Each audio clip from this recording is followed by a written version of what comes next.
Hello and welcome into another episode of Happening Hoops Chats. I'm here with Steve Hiegel, and it is the day before opening day of the college basketball season, and I'm super excited to be catching up with Steve and just talking about hoops today.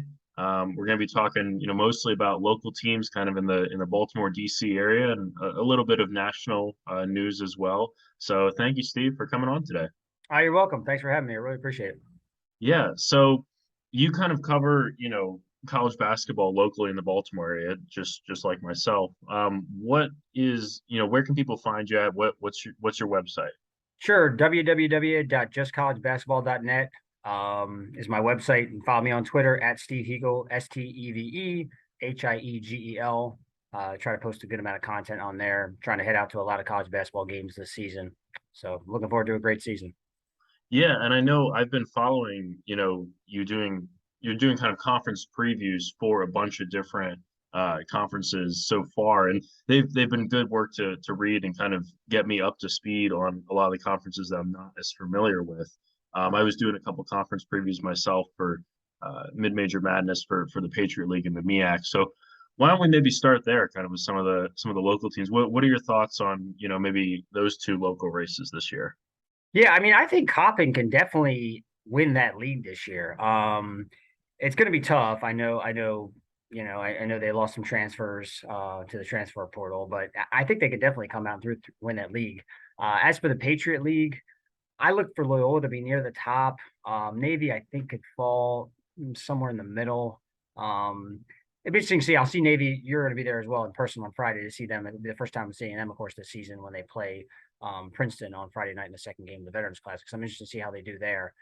Then I'll have a better feeling of them. As for Loyola, I'm sure you've seen them already in the preseason game, so you probably know better than me how they look. But I'm hoping they can challenge for that Patriot League championship this year. Yeah, I mean, I sure hope so as well. I think just kind of like every year, it's Colgate's league to lose, and there's True. some other good teams as well. I mean, I think Navy will be in the mix. Boston has potential. Lehigh as well. I'm high on American, so I think there's going to be a lot of contenders there. But also, there's been a decent amount of guys that have left the league. Lehigh and Lafayette both had their big mans leave. Loyola, Cam Spencer left. Navy graduated some guys, so there's been a decent amount of turnover as well in the league, and it's hopefully a bit more wide open, kind of towards the top. It remains to be seen, but Loyola had seven guys out for the exhibition last week, so They hopefully were just they were all injured. yeah. A couple guys were a little bit more serious injuries, but most of them were kind of relatively minor stuff that they'll hopefully get back either for opening night on tomorrow when we're recording this on Sunday, or some of the first few games, hopefully. But yeah, going back to the MEAC there, I really like Coppin as well. I think that those two guards that they have of Nenda Tark, Mr. Clutch, and Sessoms coming down from Penn State. I think that those two are some of the most talented players in the MEAC. Now, the rest of the supporting cast, I guess we'll wait to kind of see how they do, because I think it's Norfolk State and then kind of maybe a little bit of a gap, and I'd say Central and Howard. But I think that Coppin is kind of right behind them. That's always such a wild league because I feel like you get to conference tournaments and there's always a ton of upsets there in Norfolk. Yeah, it seems that way. I've always wanted to go to that conference tournament. Maybe I can make it there in the next couple of years, but it does seem like it's kind of like you never know who's going to win that conference tournament. A lot of the mid-major conference tournaments, you can pretty much feel like the top three or four teams, one of them is going to emerge as the champion. But that tournament, weird. I think last year Coppin was a 7 seed and they got to the championship game of the conference tournament. I believe I Yeah, remember. I know they were in the championship. I forget what their seeding was. It could have been seventh. I think Yeah, they were seven, yeah, and they got to the yeah. conference championship game and lost. So um, it's going to be interesting to see how they do. I'll definitely have to go. I'm going to check them out in person this year and see him. I like what Juan Dixon has done. I think I was surprised he wasn't in more talks with the Maryland job, but I guess he doesn't have Yeah, any. yeah. I mean, I was as well. I think that like I don't know. I guess they just wanted a bigger name. I mean, that kind of Yeah. segues us well into Maryland here. Let's talk about. I feel like that was kind of the talk in a lot of media rooms around the area pretty much all last year. Whenever I'd go to UMBC or the Mount or wherever, people were always talking about who's the Maryland coach going to be, and it was always a number of names floated. Juan Dixon was one of them, Yeah. but obviously it ended up being Kevin Willard coming down from Seton Hall. What are your thoughts on Maryland now entering year one of the Willard era?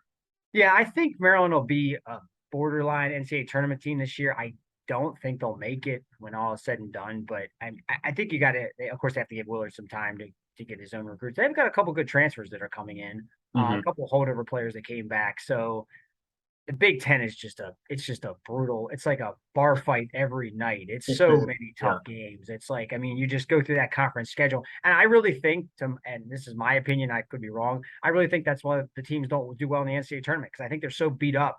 It's like NFL football. They're so beat up from the whole season, and when they get to the tournament, they're just like mentally and physically just done. And then you see, I think last year maybe one was in the Sweet 16, maybe two, and the year before that Hmm. there was only one in Michigan that made it all the way to the Elite Eight, but those teams just I think they beat each other up so badly in and night out. And now they have the 20 game conference schedule. I'd expect Maryland to be about 500 in conference play this year, you know, Yeah. somewhere about I'm, seventh, eighth, maybe in the conference if they had a good season. And then maybe they can win a game or two in the conference tournament, sneak in the NCAA tournament. Maybe I don't know. I think that's if they do better than that, more power to them. I just think it'll be interesting to see them play. Of course, you mentioned to me when we talked about the UCLA game, see how they mhm. match up against them in December. So they Yeah. have a game up in Connecticut against I'm losing the team. It's Yeah, St. Louis, and then they'll St. play Louis. either Okay. Miami or Providence. Yeah, so those could be a couple tough matchups for them as well. So we'll see how but I think Willard will do well there. I just think he needs a couple seasons to get his recruits, and get his feet steady there and see how, I think he'll do well there in the long run though. He did well at Seton Hall. So Yeah, I agree. I mean, I think that like they've already kind of placed an emphasis on recruiting the DMV and the DC and Baltimore kids and trying to get them to stay home. And that really like, if you're a program like Maryland, you don't really need to look anywhere else aside from that. If you can get the best or close to the best talent from the area there, I think you'll be nationally relevant pretty much every year and able to make a run to at least the second weekend of the tournament. true. Um, I mean, yeah, I think Maryland should be baseline once they get Willard gets up and going. Sweet 16 every year. I mean, I yeah, think that should yeah. be, the baseline because I mean they have so much talent in the DMV area that they can recruit from. And I think maybe that was part of the problem with Mark Turgeon. He seemed like he was from the Midwest and maybe he didn't have the roots here. And Willard, of course, coached at Seton Hall for a number of years, so he can go up and down the East Coast and get plenty of good players. So Yeah, we'll see that's how. true. Because so much of it comes down to like that, like what is your recruiting, which is why, like I think, for example, a couple years ago, it was the year before this previous year, like Ryan Odom took a step up from UMBC and took a new job, and it's fine, and he deserved it. He'd done a great job turning the UMBC program around, but I was just a little, I don't know, maybe puzzled that it was him going all the way out to Utah State when he has kind of no recruiting connections there, True. versus, I thought he might have been the next Maryland coach, or he was also rumored around that time to be maybe the year before that to be Virginia Tech's coach. I thought it'd been another good yeah, choice. yeah, you're right. Yeah, I know So Virginia Tech. I think he was also mentioned with like Penn State as well. Like he was in a lot of conversation. I thought that if he had a really good year at Utah State, and they maybe won a game in the NCAA tournament, that he could have been the Maryland coach. But of course, they kind of underachieved a little bit there. But I think they should be better this year as well. Utah State. That's usually a pretty good program. I agree. Yeah, I think Odom it's kind of maybe like almost like a kind of lateral move for a short time period, and maybe in the next 2 to 4 years he moves somewhere back on the East Coast to maybe like a Big East job. Hmm. Possibly. We'll see. I mean, Georgetown, maybe. actually, well, I mean, how long is that extension that he signed? I don't know. I mean, I there, don't know. I've heard rumors. I don't know what it is. So Yeah, I I think think it's I going to think be another bad season this year, and the seat's got to be getting pretty hot. I mean, I was thinking about going to that first game. It's 11 a.m. that next Saturday, but I'm like, how many people are really going to be there? I mean, God. Yeah, I mean, I kind of wanted to go as well. Honestly, if it was like a little bit, if it was like middle of the afternoon game, Yeah. maybe at 2 or 3 o'clock, like I would probably maybe try to go to that. But I know we're going to be kind of at the Veterans Classic a little bit later into the night there on Yeah. Friday night. So I was like, that's I looked at it. I looked at it in regards to is like if there's another game in DC that afternoon, I yeah, can yeah, maybe go exactly. like, That you compare with. but I mean, that's what I try to do when I go down to DC. Like, okay, like I'll hit a GW, but can I also hit like American or Howard or something? Like yeah, something to pair it with. yeah, Um, I don't know about them this year. I mean, they finished they didn't win a Big East game last year. They mhm. were 0 for Yeah. they were 0 for the Big East, and I don't know. I mean, they've gotten a couple good transfers in this year, but it seems like Yeah. Patrick Ewing from when I've seen them play I've seen them live and on television. It seems like they can get the players in, but it seems like the players don't stay. They either go pro or they transfer out. So there's some kind of disconnect there. And it's going to be very difficult for growing up. Me personally, growing up in the '80s, I'm older, so I grew up in that era when they were dominant. It's going to be very hard for them to get rid of him just because of who he is to that school and what he did there. But I don't know. You have another bad season like they did last year, and it might be time. So that'd be good. That might be a good spot for Odom. I mean, I never thought about that, but that might be a good perfect spot in the Big East. So Yeah, because I think it would just be good for the area too if the other kind of high major program here, was doing well true. and, such a name brand like Georgetown, like Maryland is as well. And they're, usually decent, but probably a little bit of a dip maybe this year and then coming back. But Georgetown, it's kind of for most I mean, I've been following the sport kind of, more closely, I'd say for, 5 to 10 years, whatever. And most of that time, Georgetown really hasn't been good. I mean, they made the tournament True. couple of years back, but it was kind of a fluke just winning the Big East tournament. The last time I remember them being really relevant was when they beat North Carolina in 2007 to make it to the Final Four, and they had several NBA players on that team, including Roy Hibbert and Was Otto Porter on that team? I don't know. He came later. Jeff Green, who somehow is still Yeah. hanging around the NBA. Yeah, my goodness. He He's was been going playing on for a that team while. too. They had two NBA players on that team, and they had a couple guards too. I don't know their names off the top of my head, but they had a good team, and they beat North Carolina to go to the Final Four, and then they lost to Ohio State when they had Greg Oden. But Yeah, yeah, that was yeah, the last time I remember them being. I mean, that probably is the last time they advanced deep and even in the NCAA tournament past this first round. So yeah. even when they had Otto Porter, they were Yeah, maybe because like that was they got upset by Florida Gulf Coast when Florida true. Gulf Coast, That's right. made Yeah, the run. Yeah, that was yeah. probably the last time they were even had a high seed back then. hmm So Yeah, yeah, I think so. yeah, so So I could definitely see that happening in the future with yeah. Ryan. I mean, that might be a good spot for him. We'll see. We'll see. I mean, a lot's going to play out this year, and Ewing, like I said, if he has a really really bad year, I don't know. It'll be interesting to see what happens there. hmm I, But I agree. So you mentioned it earlier, that the Veterans Classic is on the horizon. I know that's something that I've been excited for. We're both going to be there covering it. Should be a great event. They usually have a great field. I know when it first came out, I'll be honest, I was a little critical of it. I think that like they have one really good team and then three kind of okay teams, and I just say based off future or past years. Like they've had a little bit more of a nationally relevant field for the other three teams aside from Navy. But I sure, still think this year it's going to be a good event. Like Houston is number 3 in the country. St. Joe's is an A10 team that is rebuilding but hoping to contend. Princeton should be pretty good in the Ivy and Navy pretty good in the Patriot League.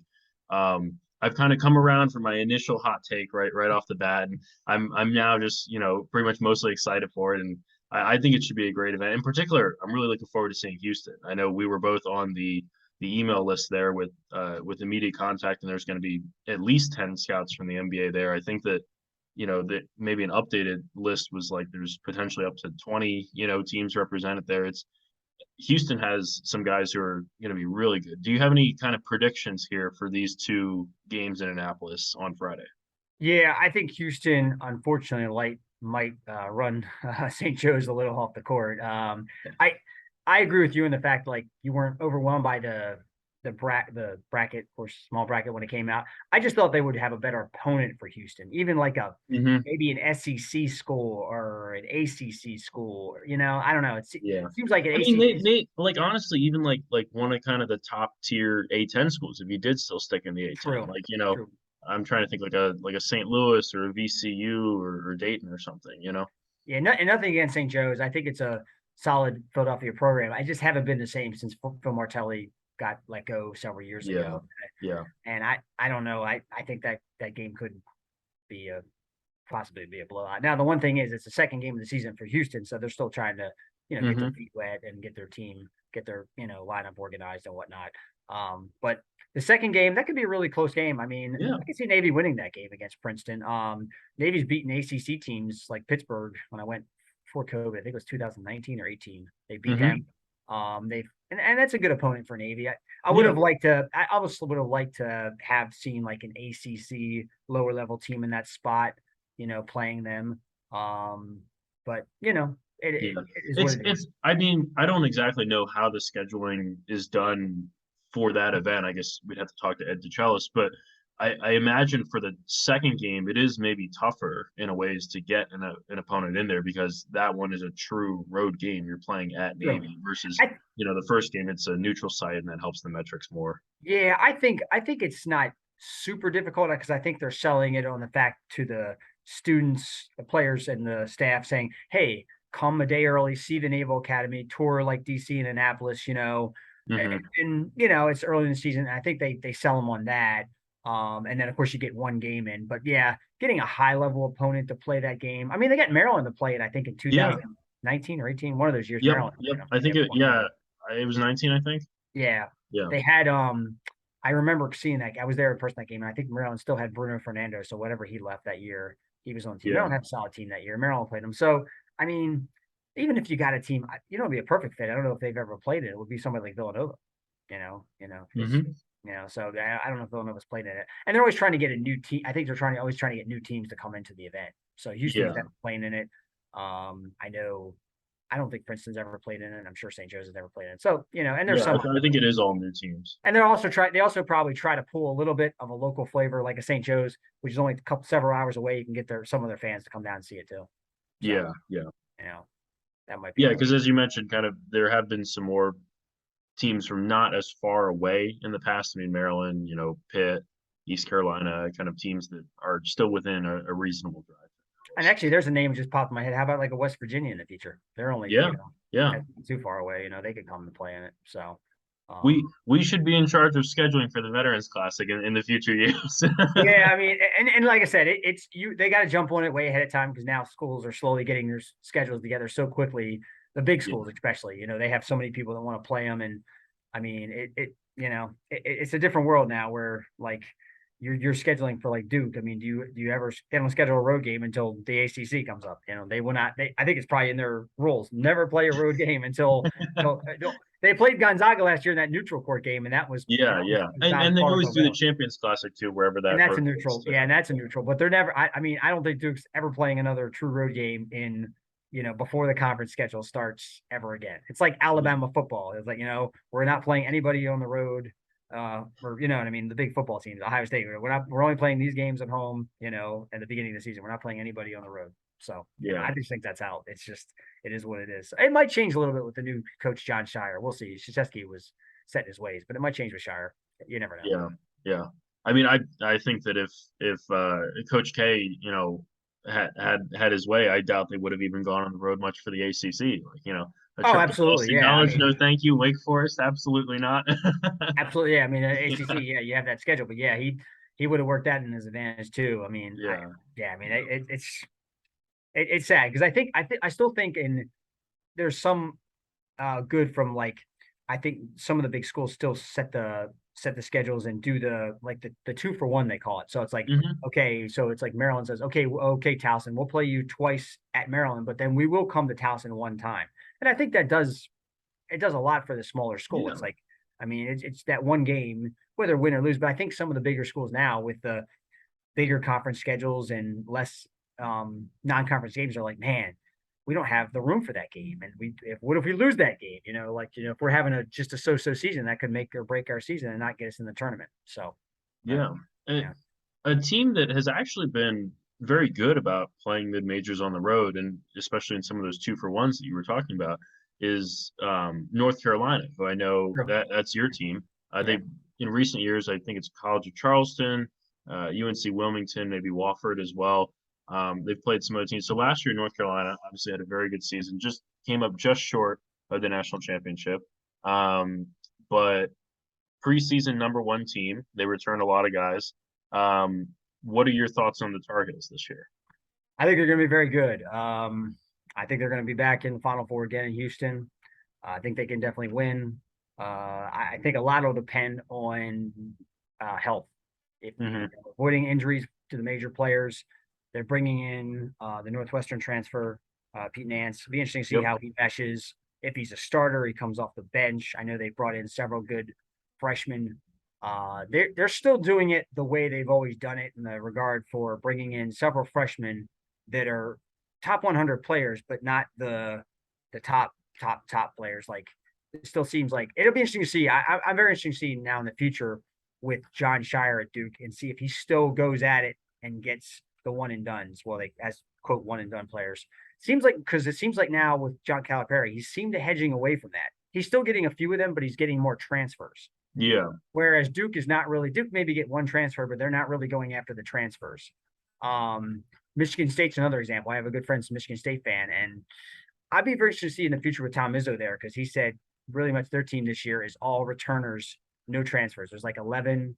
They only have like 11 scholarship players, I think he said, but they're all going to play. And Izzo's kind of staying away from the transfer portal. And I hate to say this, but I think in the future is a big time head coach. And I think that's part of the reason why Jay Wright was retired. I think so. I think he was just like, don't want to do the transfer thing. And he's kind of like, didn't like the future of it. Maybe looked at his bank account one day and realized, hey, I have plenty of money. I don't really have to do this anymore. I'm just going to retire, And I he mean, he wasn't that old. well. I mean, he came off a good season. I mean, he's only, I think he's in his early 60s. So, there's always already something about him. I saw that he was going to be on like the coverage in the, for this Fox or CBS during the tournament or, be like in the studio, but I don't know. Yeah. And I think he's going to be calling some games for CBS as well. I saw, but yeah, I mean, he's also a guy that like, what more does he have to accomplish? He's won 2 national championships, tons of conference championships, coach of the years, won a gold medal with. I think that's true, but I think it really comes down to, I think the new, like, I don't know if you heard Mike Brey from Notre Dame's comment.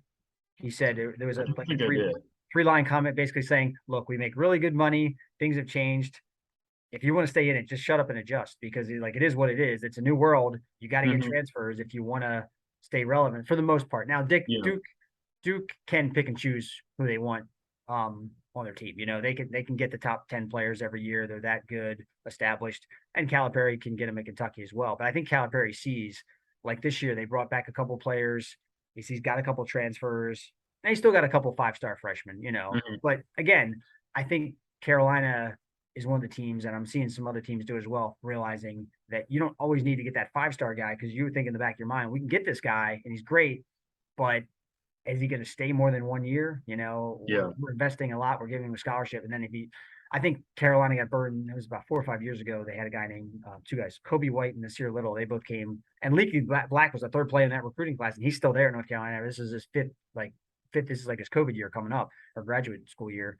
But there's 2 other guys left after 1 year to go pro. And they were both good, and they're NBA players, and that's fine all. But I think at that point they realized, or Roy Williams back then realized, hey, they don't always have to try to get these guys because it's hard to build a program. You're thinking next year, like, oh, we have a Final Four type team, and then boom, 2 guys like that are just going pro, and you're like, and then you get to April, and it's hard to replace them at that point. Everybody's already signed with someone else, so then you just try to go the transfer route. I think it's a little bit of both is the best way to do it. So yeah, one or 2 transfers and still a lot of high school recruits. And I like you brought up a point earlier of Cal used to just be Mr. One and Done at Kentucky, but he has increasingly brought in more, like grad transfers. I know he brought in a guy from Bucknell a couple of years back. I think another one from Davidson, like guys who were good players in their mid-major, teams and leagues. But I think just to provide that veteran experience because he sees the value and like we have a lot of these really young talented guys, but if there's no leader in the locker room, we're going to be a little disorganized. And he has definitely adapted and seen the value in that. I was actually thinking just along the transfer portal lines of I'm a little fascinated this year. And granted, I'll be perfectly honest, I don't watch them as much because they're on the West Coast and it's hard to stay up and see the games and visibility wise. But I'm interested to see how Stanford does this year because they're a high major team that pretty much does not utilize the transfer market at all for like academic reasons because they just don't really kind of take guys in for transfers to Stanford. But they're a program that, is expected to compete in the Pac-12 this year and kind of like Maryland is supposed to be like a bubble team or so. And so I'm interested to see for guys that they've had in their program for a while and developed this year, if they're going to be able to break through and make the NCAA tournament this year. Yeah, that should be interesting. I mean, it's tough. It's tough to, like I said, for a school like that to, dip their head into the transfer portal. And that school seems like it's had a tough time getting back to the top of the ladder. I mean, they were so good in the late 90s. Mid to late 90s, they had Mark Madsen and they had, there's several different players. I'm drawing a blank on their names. The Collins twins, they had so many good players back then. in that window, and then they've kind of Matt fallen Matt off. Loddick, the coach at Valpo, Yeah, is they've there. fallen So off the map in the last like 10 years. And Jared Haas was the former Kansas player that he was an assistant in North Carolina. He started his career actually at Cal when he played with Jason Kidd back in 2000, 1995, 93, one of those years. Anyway, long story short, I think they could possibly finish in the top tier of the Pac-12, but like you said, it's tough to do it without transfers, and that's another problem with it. You got to hope your returnees are all in and come back. It seems like some say they're going to come back, and then at the last minute they transfer, and then they want it's that's the most difficult part when I've done my conference previews on mid majors and going through, and it's like just a random mid major. I won't say a name, but they'll be like, we thought we were gonna have a great team, and then boom, right when the season ended, two guys transferred up to Power Five schools, and then we're left yeah, with a pretty good team, but not a team that could win the conference, and win 15 games in the regular season in the conference just because our two best players just transferred out. And I've seen just Mount St. Mary's has always had that problem through the years. Seems yep, like. yep. So, Robert Morris, another one too. I know that Andy Tulo's had good teams, probably about 4 or 5 years ago, and just routinely his best player would get snatched yep. up, and he'd have to kind of rebuild. And he did a good job rebuilding it, but just happens. Um, Maybe sticking out on the West Coast there, because we were just talking about Stanford. I'm high on Gonzaga this year. I think that this might be the year that they break through and win. I mean, there's some other good teams. Like, don't get me wrong, Houston, as we talked about earlier, North Carolina, like some other ones as well. But I think Gonzaga might do it this year. What do you think about Gonzaga? Yeah, I think this is okay. So I thought last year would be the year they would break through and Hmm. possibly win, if not of course, get to the Final Four again. And they didn't. I think this year, I don't think they will, just because I think a lot. Drew Timmy is back. Of course, he's an excellent player, and he'll probably be WCC Player of the Year and one of the first team All Americans. But is there enough around him? And I think Chet Holmgren, losing him is going to be bigger than they think. Now they brought in the transfer from LSU, Efton Reed. His name is Efton Reed. Am I saying that correctly? Think so? Yeah. Yeah, and he's a big man. They figure he can somewhat fill Timmy Holmgren's role. They have a couple other guards that are solid. I don't know. I think their best chance was 2020, the COVID year, when they lost the Hmm. title game or going into 21 when they lost the title game to Baylor. Um, Yeah, because they were undefeated up until that loss, if I remember correctly. yeah, that was both. Yeah, they were undefeated, and Baylor only had a couple losses the whole season themselves. I don't know. I don't. I think maybe like Sweet 16, Elite Eight, but as for maybe they can get to the Final Four, but I don't see them winning. I just don't think it's there this year. And I think it's going to be too much dependent on Timmy. And like I said, he's a great player, but we'll see how they do. I'll know better for them. We'll know better for them in the non-conference because they play such a tough non-conference schedule because if the league is Yeah, difficult, yeah. it's gotten 10 times better. The league has gotten a lot better. I mean, Exactly. It but, has. I mean, but and also in the non-con, they're playing, Kentucky, they're playing Texas. I think I mean, they're playing someone. I don't have their they schedule. play Texas the first like next week, I think. Yeah, Like yeah. second week of the season. Yeah. So you'll know a lot early in this. And that's a game at Texas because last year they played them in Hmm. up at Gonzaga. So you'll know a lot. And they played Kentucky, I think, before Thanksgiving too. So Yeah, that one is. There was a whole big thing about, is it a home game? Is it a yeah. neutral game? Because Cal was, quote unquote, afraid to go to the kennel, so they're playing at, the downtown arena in Spokane. But Okay. I don't know. We'll see. It's still virtually a home game for Gonzaga. They just don't So go. now next year is Gonzaga going to Rupp Arena in Kentucky? Yeah, yeah, and Oh, yeah, it's like they okay. did like a whole 6 year, Yeah, I deal saw it with was a long term neutral deal. sites. But I think, yeah, they're Kentucky is going to the kennel at Gonzaga, but it's not till the very last year of the deal, which like who knows if Coach Cal will even be coaching by that point. True. Yeah, Um, I think like I said, I think a lot will be determined for Gonzaga in the next 45 days. You'll know before the conference season begins how they're gonna fare this year. And like I said, I know Gonzaga fans now are gonna hate me, but I just don't think this is the year. I hope it is for them. I really do. I hope they get all the way and win it, but I don't know. I just don't think they have the depth. I mean, I just think that best team they had that best team that year in 2020 when they ran into Baylor in the final, and they lost unfortunately. So yeah. Well, Steve, it's been a pleasure talking with you. I really appreciate, kind of you taking the time and talking hoops here right before the season. I know I'm really excited Yeah. for opening night tomorrow and the whole opening week to get out on the road and start getting the games. Tell the people again where they can find your information. Sure. Steve Hiegel on Twitter at Steve Hiegel, SteveHiegel, just my full name. And then www.justcollegebasketball.net. I'm going to be going to a lot of games locally, and I have some trips planned this year. Hopefully, a trip to North Carolina to see some games down there. Trip to up to like the Providence, Boston area, see some games. Like to see the Pittsburgh, couple teams up there, and maybe hopefully one trip to like the West Coast. We'll see sometime in the winter when the weather's bad on the East Coast. So Yeah, yeah, good to get away from here sometimes in January, February if you can get somewhere warmer. absolutely. Okay, thanks, Steve. Thank you very much. Have a great day.